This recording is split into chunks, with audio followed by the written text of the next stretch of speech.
Howdy, stargazers, and welcome to this episode of Star Trails. My name is Drew, and I'll be your guide to the night sky for the week starting September the 1st to the 7th. This week, we're afforded darker skies for observations of deep sky objects owing to the new moon. Plus, Venus makes her presence known at dusk.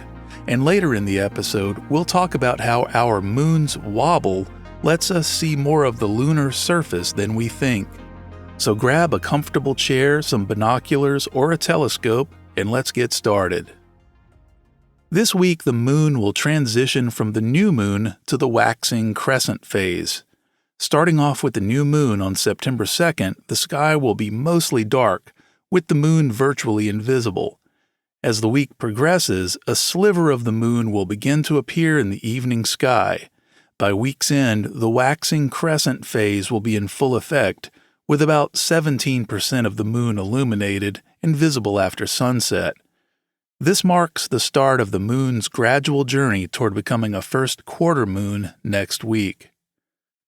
On the evening of September 5th, a slender crescent moon cozies up to Venus, shining brightly at a magnitude of -3.8. Look for both in the western sky just after sunset. You'll have a viewing window of just under an hour before the pair dip below the horizon.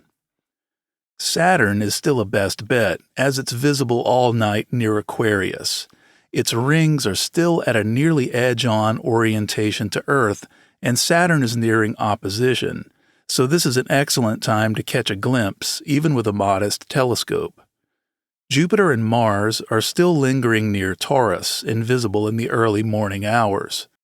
Look east around 3 a.m. to observe these two planets forming a line with the red giant Aldebaran, the star that forms the eye of Taurus.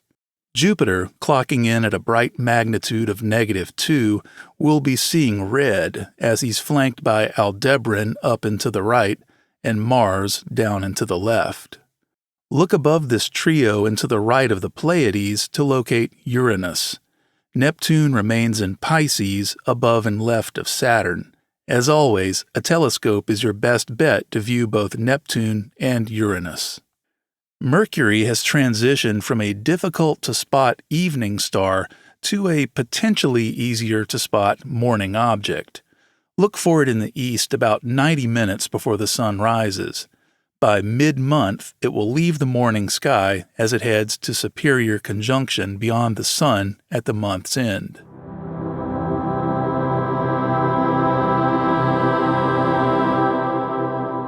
A great constellation to observe during the first week of September is Pegasus, the winged horse.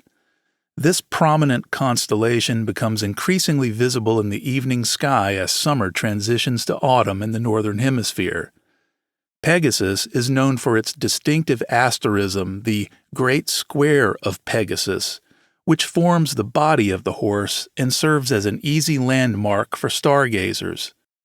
The 4 stars that make up the square are bright and easily identifiable even in areas with moderate light pollution. Observing Pegasus can also lead to finding other nearby constellations like Andromeda and Pisces. Pegasus is one of the most famous constellations in Greek mythology. According to legend, Pegasus sprang forth from the blood of the Gorgon Medusa after she was slain by the hero Perseus. This horse was gifted with the ability to fly and played a significant role in several myths. One of the most well-known stories involves Pegasus aiding the hero Bellerophon in his quest to defeat the fire-breathing Chimera. With the help of Pegasus, Bellerophon was able to soar through the skies and vanquish the beast from above. After many adventures, Pegasus eventually ascended to Mount Olympus, where he served Zeus, the king of the gods, by carrying his thunderbolts. As a reward for his service, Zeus immortalized Pegasus in the night sky as a constellation. The constellation has since been a symbol of inspiration and creativity, often associated with the Muses and artistic endeavors in ancient mythology. This time of year, Pegasus is high in the sky in the evening, making it easier to spot and enjoy without needing to stay up late. Within Pegasus, you can locate the globular cluster M15, a dense collection of stars that's a rewarding target for those with a telescope or binoculars.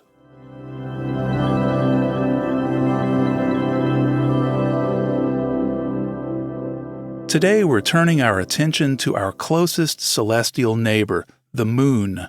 But we're not just talking about the phases of the Moon or its craters. We're exploring something a bit more subtle, a bit more mysterious, something called lunar libration. By the end of this episode, you'll be looking at the Moon in a whole new way, literally. Let's start with the basics. What exactly is lunar libration?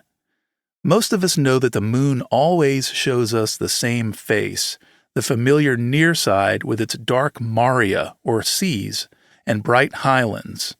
But it's not entirely true that we only see half the Moon. Thanks to a phenomenon known as lunar libration, we actually get to peek around the edges, just a bit, over time. This means we can see up to about 59% of the Moon's surface from Earth, rather than just 50%.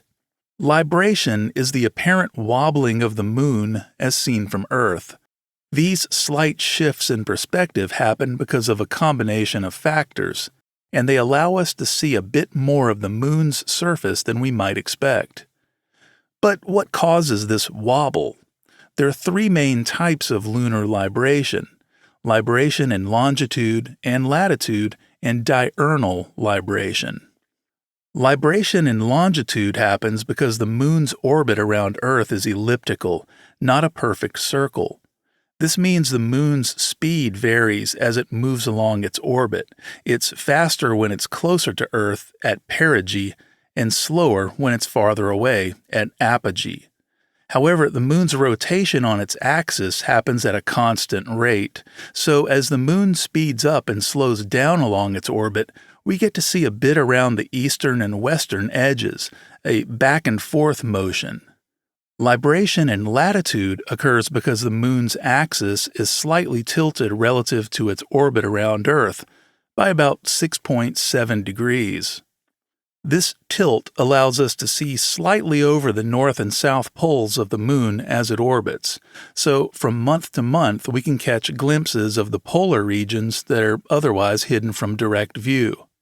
Lastly, there's diurnal libration, which is caused by the fact that we're observing the Moon from a rotating Earth.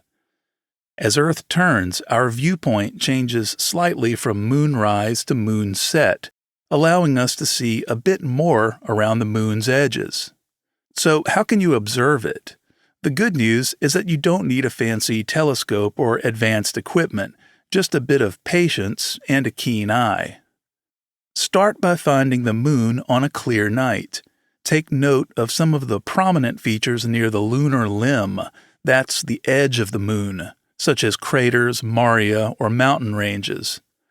Over the course of a month, or even just a few days, observe the Moon again and compare what you see to your previous observations. You'll notice some features that were near the edge of the Moon have moved slightly, allowing you to see a bit more of what lies beyond. For those with telescopes, tracking libration can be even more rewarding. You can use detailed lunar maps or apps that show the current libration, allowing you to focus on the areas that are best revealed at that moment. Observing the libration in latitude, for example, can offer views of the Moon's poles, which are usually out of sight. Before spacecraft missions provided detailed maps of the Moon's far side, libration was the only way to catch glimpses of the regions near the Moon's edges.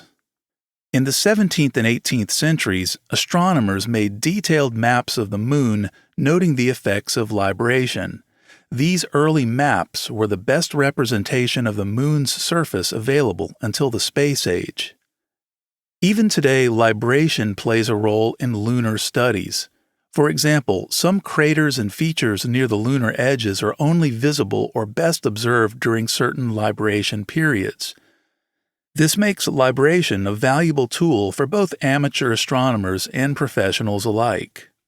The moon's far side, the side we never see due to its synchronous rotation with Earth, was first glimpsed directly by humans only in 1959, when the Soviet Luna 3 spacecraft took the first photos.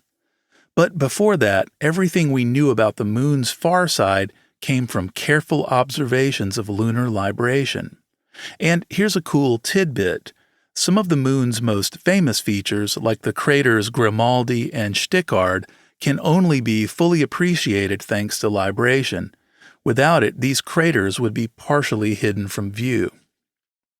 This phenomenon reminds us that even the objects we think we know well, like the moon, can surprise us with their complexity.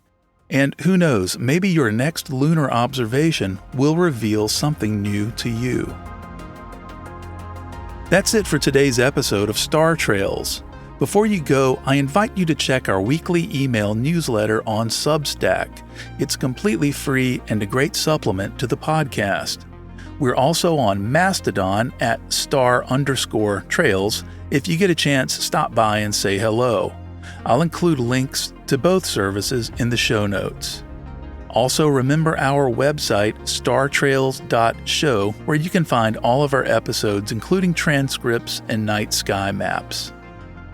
Until next time, keep looking up and exploring the night sky. Clear skies, everyone.